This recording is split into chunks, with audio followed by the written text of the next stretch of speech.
Good morning, students. Today we will study the topic defoundation.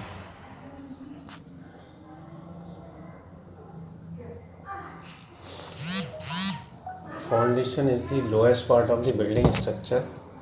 There are two types of foundation. जैसे कि हम जानते हैं दो टाइप के फाउंडेशन होते हैं, शैलो फाउंडेशन और डीप फाउंडेशन. तो आज हम डिस्कस कर रहे हैं deep foundation. Deep foundation is required to carry loads from a structure through weak compressible soils or fills onto stronger and less compressible soils or rocks at depth or for functional reasons. Deep foundation are found too deeply below the finished ground surface of their base bearing capacity to be affected by surface condition. This is usually at depths greater than 3 meter below finished ground level. Deep foundation वो है जो कि जहाँ पर loose soil हो, compressible soil हो, filling material हो, तो वहाँ हमें जहाँ ज़्यादा डेप्थ तक फाउंडेशन ले जाना पड़ रहा है. डीप फाउंडेशन में क्या होता है कि जैसे जनरली जो डेप्थ होगी वो ग्रेटर देन 3 मीटर्स होती है.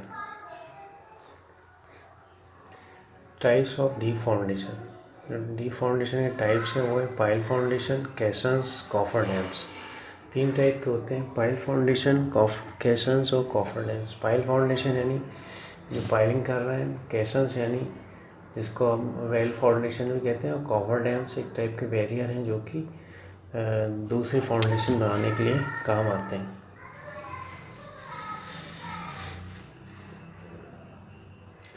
Pile foundation. तो पाइल फाउंडेशन आपने कहीं कहीं देखा होगा जो बोरिंग करते हैं, वैसे ही अगर्स होते हैं, अगर्स की हेल्प से पाइल के लिए पाइलिंग की जाती है, फिर उसमें कंक्रीटिंग कर देते हैं रेनफोर्समेंट के साथ, तो पाइल बन जाता है. फिर उसके ऊपर पाइल कैप लगा के और कॉलम खड़ा करते हैं. तो पाइल फाउंडेशन को हम 2 तरीके से क्लासीफाई कर सकते हैं, on the basis of their functions और on the basis of their material used. जैसे कि फंक्शन के बेस पे यदि देखें तो फंक्शन के बेस पे 4-5 तरीके से क्लासीफाई कर सकते हैं. जैसे पहला है friction pile, bearing pile, anchor pile, फिर होती हैं शीट पाइल्स, फिर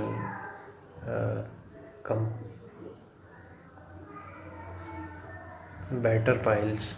तो ये सब होंगे. ऐसे बेयरिंग पाइल्स मतलब जो सीधे लोड को कहाँ ले जा रही है, सरफेस पे ले जाके बियर करवा रही है. जहाँ पे सरफेस की स्ट्रेंथ फिर भी ठीक है तो वो बियर करवा देती है, मगर जहाँ सरफेस की नीचे भी स्ट्रेंथ अच्छी नहीं होगी तो वो फ्रिक्शन पाइल की ज़रूरत पड़ेगी.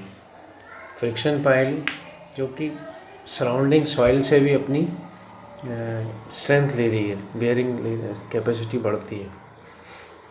एंकर पाइल जो एंकरेज दे रही है, जैसे किसी और स्ट्रक्चर को या किसी और पाइल को एंकर कर देते हैं. शीट पाइल्स किसी स्पेस को कन्फाइन करने के लिए यूज़ की जाती हैं. वैसे ही मटेरियल यूज़ पे भी हम क्लासीफाई कर सकते हैं. जैसे कि मटेरियल यूज़ के बेस पे हम देखें तो concrete piles, RCC piles, timber piles, steel piles, या फिर कंपोजिट भी हो सकती हैं, 2 मटेरियल से मिलके पाइल बन सकती हैं. वो सब कहलाती हैं on the basis of material used.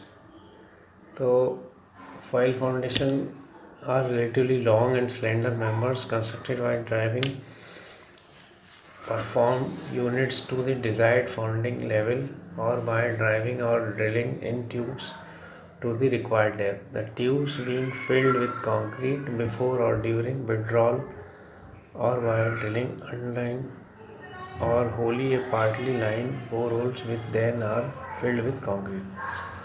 तो ये पाइल फाउंडेशन होती है जो कि हम ड्रिल कर रहे हैं नीचे.